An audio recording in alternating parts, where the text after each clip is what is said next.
Olá, iniciando mais uma aula de Geografia, segundo ano, e o tema da aula vai ser Urbanização Brasileira. Vai ser um assunto novo, então vou falar como foi essa urbanização brasileira, como é que se deu, tá, o avanço das cidades, os inchaços urbanos, a saída da população da zona rural brasileira para ir para as cidades. Vou explicar sobre o êxodo rural, tá, e os problemas, tá, ocasionados com a urbanização brasileira, o avanço das cidades. Urbanização brasileira, então, utilizei o livro de vocês. Então, o que o livro traz? Que nas primeiras décadas do século XX, o Brasil era um país agroexportador, de população predominantemente rural. Então, até a primeira metade do século XX, no Brasil, as pessoas viviam mais na zona rural. Tá? A partir disso, lá para a segunda metade, tá? Foi a partir da década de 1960 que a população brasileira tornou-se predominantemente urbana. Isso quer dizer o quê?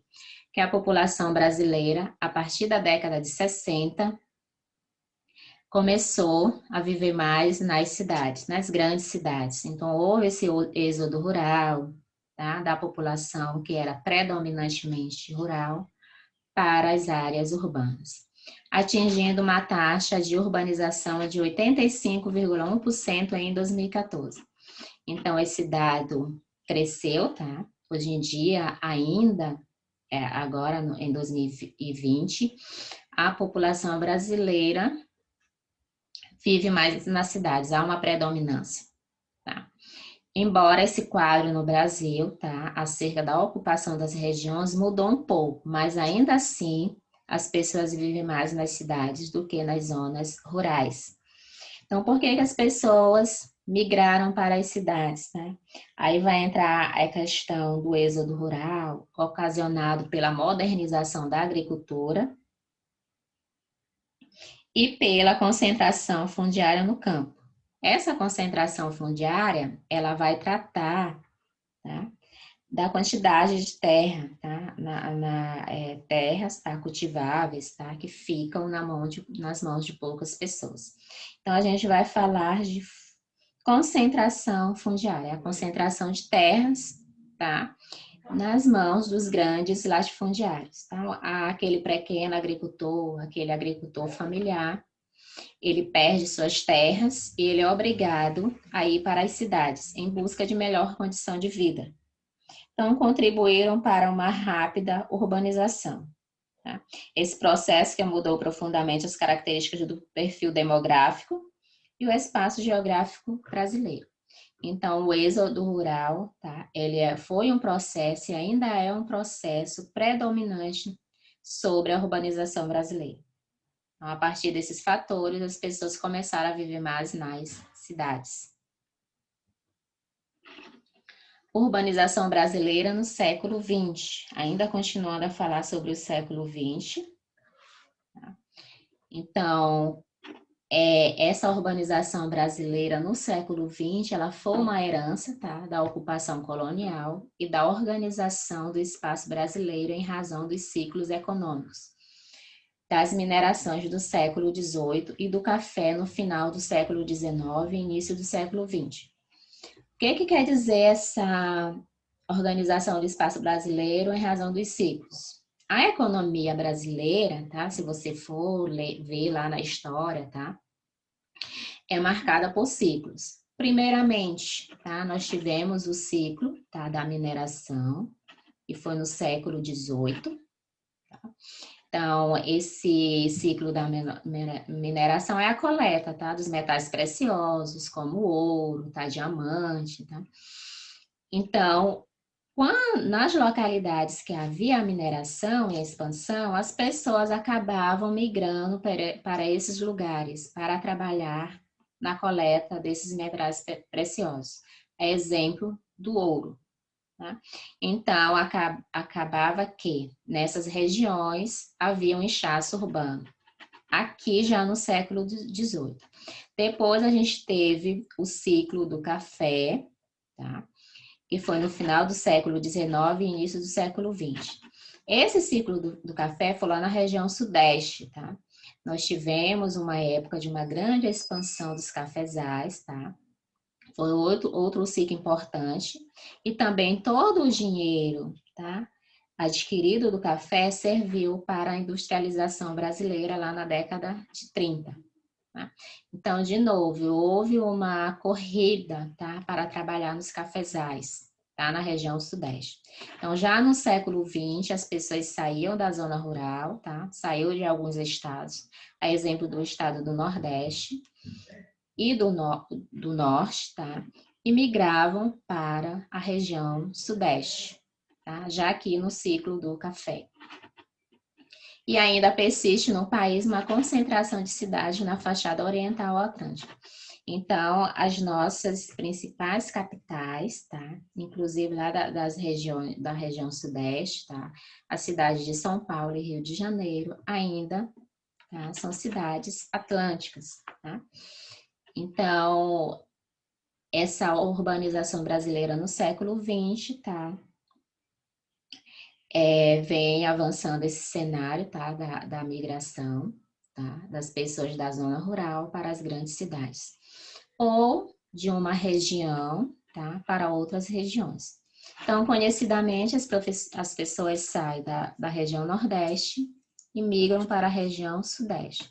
Embora esse quadro, hoje em dia, tenha mudado, tá? Houve, tá? Uma distribuição populacional nas regiões brasileiras. Tá? Já temos, houve uma ocupação lá da região centro-oeste, já temos os exemplos das empresas, tá? Que houve uma descentralização dessas empresas, tá? E foram ocupar as outras regiões do Brasil. Esse vai ser um assunto que eu vou explicar mais à frente. Então, nós temos a hierarquia urbana, tá? Essa hierarquia urbana, tá? Se trata, tá? Das cidades, tá? Dos grandes polos, tá? Como exemplo de São Paulo e Rio de Janeiro.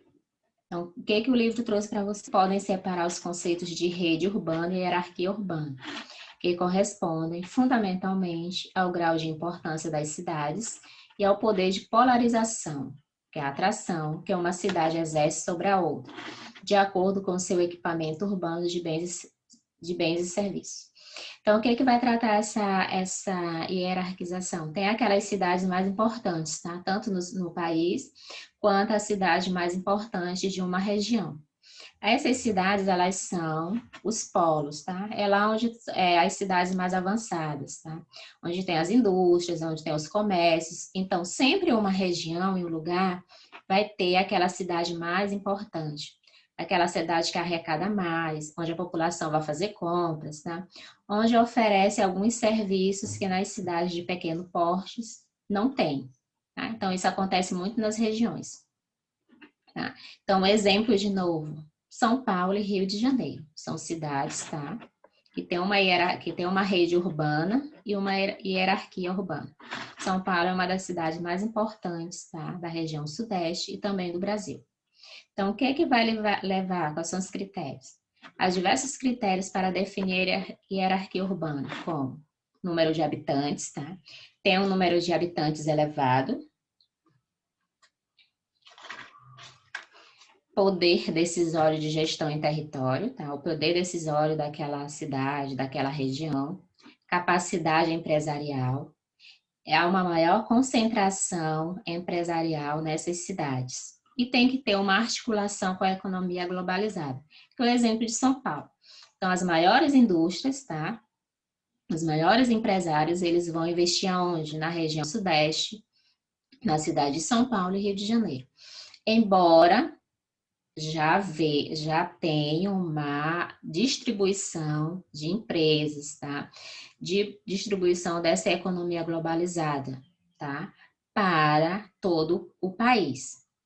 Por que houve essa distribuição, tá? Essa expansão para outros estados, tá? Em busca de menor, tá? Preço de terreno, por exemplo, para você montar sua indústria, tá? E menor custo de produção. Então, onde tem o menor custo de produção, é lá que o empresário vai montar a sua empresa. E o processo de metropolização do Brasil, tá? Aqui nós já vamos falar das metrópoles, as grandes metrópoles, tá? Que, outra vez citando, tá? São Paulo e Rio de Janeiro, tá? Então, são exemplos de metrópoles, tá? O que caracterizou o processo de metropolização, tá?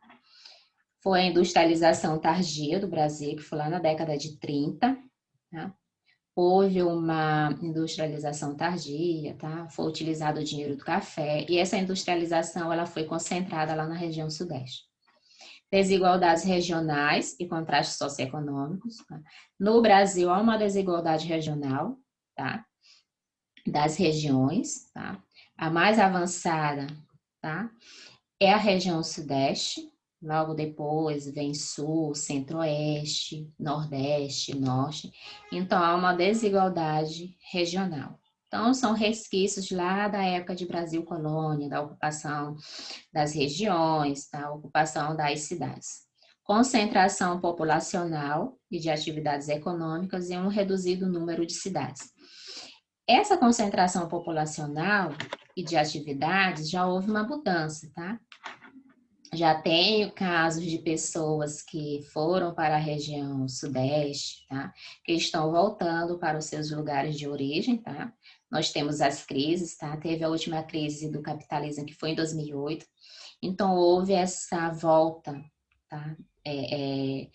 Dessas pessoas para o seu lugar de origem. Também tem a questão de melhor condição de vida nas cidades de médio porte, tá? Só que tem os mesmos serviços que uma cidade de maior porte tem. E atividades econômicas as atividades econômicas foram se expandindo mais para as outras regiões. É exemplo da região centro-oeste, com a construção de Brasília, tá? Que é a capital federal. Então, a construção de Brasília foi a fim de ocupar aquela região mesmo, tá? O centro-oeste. Houve também uma expansão das atividades, principalmente agrícolas, para a região norte e também para a região nordeste. Nós temos o exemplo, tá, do cultivo da soja, aqui no Maranhão, no sul do Maranhão. Então, temos um pequeno setor industrial também aqui no Maranhão, tá? É irrisório se comparado lá com a região sudeste, mas nós temos um pequeno polo industrial. Tá? E temos aquelas atividades, tá, de comércio, tá, aqui, principalmente no Maranhão. Então, essa concentração populacional de atividades econômicas e um reduzido número de cidades, tá, houve uma mudança, mas ainda temos, tá, toda a região, tá, ela tem a cidade mais importante, tá, geralmente é a capital. Aí nós vamos ter os polos, tá, dentro daquele mesmo estado. O que pode ser caracterizado como desmetropolização. Também nós temos, tá, tanto a metropolização, que leva em consideração, tá, essas características aqui, e nós vamos ter também a desmetropolização. Tá? Então, o que caracteriza uma desmetropolização? Saturação das grandes cidades, tá? O que quer dizer essa saturação das grandes cidades? Que as cidades ficaram saturadas, tá? As indústrias, tá? Ficaram também, muitas indústrias em um determinado lugar. Ocasiona o valor, tá, do terreno que vai estar localizado aquela indústria. Vai ter uma alta dos impostos. Então, tudo isso ocasiona uma saturação das grandes cidades. E a grande quantidade de pessoas vivendo em um determinado lugar. E muitas das vezes essa cidade ela não oferece estrutura adequada para todos. Empresas e indústrias passaram a se instalar em cidades menores ou em regiões com custos de produção baixos. De novo aqui, a desmetropolização também leva em consideração que as empresas e indústrias procuraram lugares com menor custo de produção. Tá? É exemplo das cidades aqui do Nordeste e do Norte.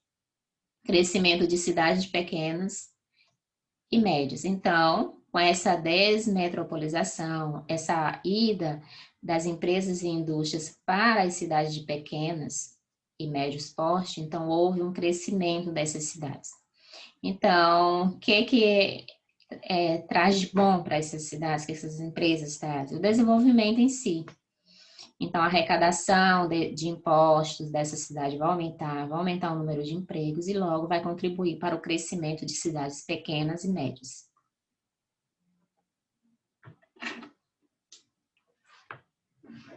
A urbanização e os setores econômicos, tá? Coloquei aqui que pode-se dividir a urbanização brasileira em duas etapas, tá? Então, que etapas são essas? A primeira, que foi de 1940 a 1975. Então, tinha uma tendência de metropolização, formação das grandes metrópoles industriais, tinha uma forte concentração geográfica das indústrias. Outra vez, exemplo lá da região sudeste, São Paulo e Rio de Janeiro. Então, o que tinha lá em 1940 a 1975? Formação das grandes cidades metrópoles industriais, forte concentração geográfica, tá, das indústrias. Então, as indústrias elas ficavam mais concentradas lá na região sudeste. Hoje em dia, esse quadro já mudou. Década de 1980 aos dias atuais. A gente está no ano 2020. Então, o que foi que mudou? Quais foram as mudanças? Houve a saturação das metrópoles, com substituição de funções industriais por serviços, estímulo de crescimento às cidades pequenas e médias, tendência de desconcentração geográfica das empresas industriais.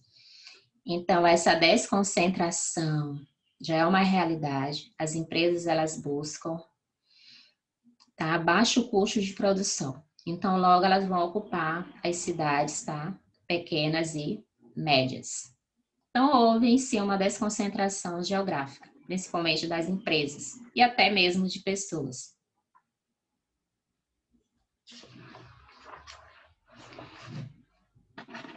E toda essa urbanização traz problemas sociais e urbanos. Quais são os problemas sociais e urbanos? Então, o que vai acontecer nas cidades? Então, as cidades têm um inchaço urbano, há uma grande quantidade de pessoas vivendo naquele espaço. Então, vai haver o quê? A segregação socioespacial, que é uma característica marcante do espaço urbano. Enquanto determinadas áreas são atendidas por serviços, como tratamento de esgoto, água encanada e transporte coletivo de qualidade, em outros espaços essas infraestruturas são precárias ou inexistentes. Então, o que quer dizer essa segregação socioespacial? Tem aqueles espaços urbanos que têm um melhor serviço, tem um tratamento de esgoto adequado, tem água encanada, tem um bom transporte coletivo.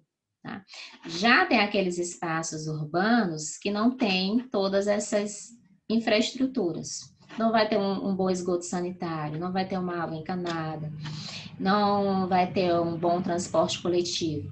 Então, em alguns bairros, que nós vamos chamar de periferias, também as ocupações irregulares, como as favelas, elas não têm esse serviço, ou quando têm, são precários ou inexistentes. Então, nós vamos chamar de segregação socioespacial. As áreas mais ricas de uma cidade, ela vai ter um melhor serviço, enquanto as áreas mais pobres vão ter um serviço precário, que não tem qualidade. Então, citei aqui dois exemplos, moradia e transporte. Então, quem é que ocupa os espaços de melhor moradia? A população de maior poder aquisitivo, Então, quem vai ocupar onde não tem, até mesmo não tem moradia, As moradias são precárias, então são localizadas em lugares inadequados. População de menor poder aquisitivo. Botei também a questão dos transportes urbanos. Então, estou aqui falando do transporte público, oferecido nas cidades. Esses transportes, eles não atendem a todos, e não tem uma boa qualidade. Pode ter ônibus novo, mas às vezes não tem um bom número de ônibus para comportar toda a população. Então, são dois exemplos de problemas sociais urbanos. As demandas sociais urbanas. Tá? Quais são essas demandas? Tá? Então, o livro trouxe para vocês vários exemplos. Tá? Então, entre os grandes desafios colocados ao poder público, tá? Tanto do município, estado e até mesmo da União, na atualidade, está o de atender às demandas sociais nas áreas urbanas menos privilegiadas. Que áreas urbanas menos privilegiadas são essas? A periferia, as ocupações irregulares, que vai se chamar em alguns lugares de favela, comunidades, tá? Aqueles bairros desprovidos dos serviços, tá? Então, qual é o desafio do poder público, tanto municipal, quanto estadual, quanto da União? É oferecer um bom serviço. Então, quais são algumas medidas? Quais são as medidas que têm sido reclamadas pela sociedade? Entre elas, as citadas. Tá? Então, o que a população ela cobra? O que a sociedade está cobrando? Autoconstrução familiar. O que vai tratar essa autoconstrução familiar? O apoio oferecido pelo poder público às famílias de baixa renda que possuem lotes e possam trabalhar na construção da casa própria. Então, se o poder público, tá, ele tem como ajudar uma pessoa, a população a construir suas casas. Aí nós temos diversos programas, tá, como Minha Casa Minha Vida, tá, a ajuda financeira para melhorar sua moradia. Então, vai depender de estado para estado. Tá? Como é que essa ajuda financeira, como é que esse apoio é oferecido para a autoconstrução familiar? Que é a construção, tá, da moradia. Imposto progressivo, tá, que vai tratar, tá bom? Com a implantação dessa medida, quanto mais tempo o imóvel fica desocupado, maior o valor do imposto predial territorial urbano, que é o chamado IPTU. A finalidade é inibir a especulação imobiliária, disponibilizando áreas para habitações populares. Então, esse IPTU, tá, esse imposto progressivo, é para ajudar, tá, nas habitações populares de um lugar, de uma cidade, de uma região. Regularização fundiária dos imóveis irregulares. São, por exemplo, imóveis que foram doados pelo poder público, mas dos quais a família não tem a escritura. Então, tem programa para regularizar, tá, a posse dessa terra, desse terreno. Urbanização dos bairros da periferia, criação de postos de saúde, centros públicos de educação, que são as escolas, oferta de serviços jurídicos públicos para a população de baixa renda. Então, essa urbanização dos bairros da periferia, ela vai tratar dos serviços oferecidos, né? Esses serviços básicos, escola, criação de postos de saúde, para atender a população daquele bairro. Assentamento de famílias, para a população que vive em áreas de risco, áreas de proteção ambiental e áreas públicas, tá? A gente ouve mais falar desses assentamentos de familiares na época da chuva, tá? Aqui na nossa cidade, em São Luís. Então, quando chega a época da chuva, tem alguns lugares, alguns bairros, principalmente em São Luís, que alagam, tá? Então, causa enchentes, as pessoas, elas perdem, tá, sua casa, então a casa fica inapropriada para a moradia. Então, há necessidade de deslocar essa família, ou essa pessoa, tá, para uma outra área, que não seja de risco, tá? Aí tem o programa, tá, que retira essas pessoas daquela área de risco e leva para outro lugar. Problemas ambientais urbanos, quais são os problemas, tá? Ambientais urbanos, os problemas da urbanização, tá? Nós temos muitos problemas. Citei aqui a falta de planejamento urbano, que é aquele planejamento estratégico, toda a cidade, todo o município, tá? Quem está lá ocupando, aquele gestor que está ocupando, por exemplo, o cargo de prefeito, tá, daquela cidade, ele tem que ter um planejamento estratégico. Perdão. Tem que ter um planejamento estratégico urbano. Então, o que a gente observa é que muitos gestores, tá, quem está lá governando a cidade, não tem um planejamento urbano estratégico. Então, logo, todos esses serviços que eu falei anteriormente, tá? Desde a construção de moradias, tá? O sistema de esgotamento sanitário, desde a coleta seletiva do lixo, desde a construção das creches, das escolas nos bairros, depende desse planejamento estratégico, tá? Que é o planejamento urbano. Então, muitas cidades não têm esse planejamento dos gestores, do poder público em si. Crescimento urbano desordenado nas cidades brasileiras, tá? Elas tiveram um crescimento urbano desordenado, tá? Sem estrutura. As pessoas foram chegando, tá? Nas cidades e foram ocupando os lugares, tá? Os mais ricos ocuparam as áreas melhores, os mais pobres foram empurrados para as periferias, tá? Empurrados para morar em lugar inadequado. Nós vamos chamar de ocupações irregulares. A segregação socioespacial, tá? Que eu já havia citado antes, tá? Questão hídrica. Essa questão hídrica vai tratar da poluição dos mananciais, principalmente dos rios. Problema do lixo, que são os resíduos sólidos que seguem para lixões a céu aberto ou para beira dos rios, ocasionando a poluição do solo e dos rios. Toda cidade ela tem que ter um aterro sanitário adequado para a coleta de lixo, só que ainda em 2020 nós vamos ter aquelas cidades que não têm essa coleta, principalmente seletiva, e não tem onde armazenar adequadamente seu lixo. Tá? Nós temos o problema dos lixões abertos. Ilhas de calor, tá? É um fenômeno que faz parte da realidade urbana. No inverno, fenômeno essas ilhas de calor vai tratar, tá, do aumento da temperatura em determinado lugar em uma cidade. Então, o que ocasiona essa ilha de calor? Tá? O desmatamento, que é a retirada da mata ciliar em torno daquele bairro, daquele lugar. Tá? A construção civil, tá? Aquelas construções, e permeabilização do solo, tá? Com cimento.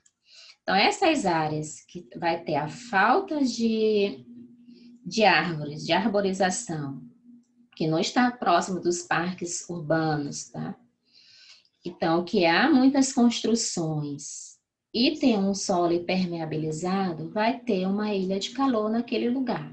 Vai ser uma temperatura maior, aumento da temperatura. Então, nós vamos chamar de ilha de calor. E temos as chuvas ácidas. É resultante da associação da água com elementos químicos de poluentes presentes na atmosfera. Então, todos aqueles poluentes, tá, que são oriundos justamente das indústrias, tá, ela vai ocasionar as chuvas ácidas. Então, tem todos esses problemas, tá, ambientais urbanos. Citei apenas alguns, mas nós temos outros. Falta de planejamento urbano, crescimento urbano desordenado, segregação socioespacial, questão hídrica, problema do lixo, resíduos, que segue para lixões a céu aberto, para a beira de rios, ilhas de calor e chuvas ácidas.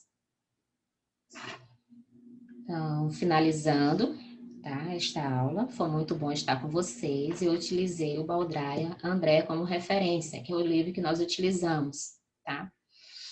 Em sala de aula, quando estava presencial, e agora remoto. Foi muito bom estar com vocês. Até a próxima.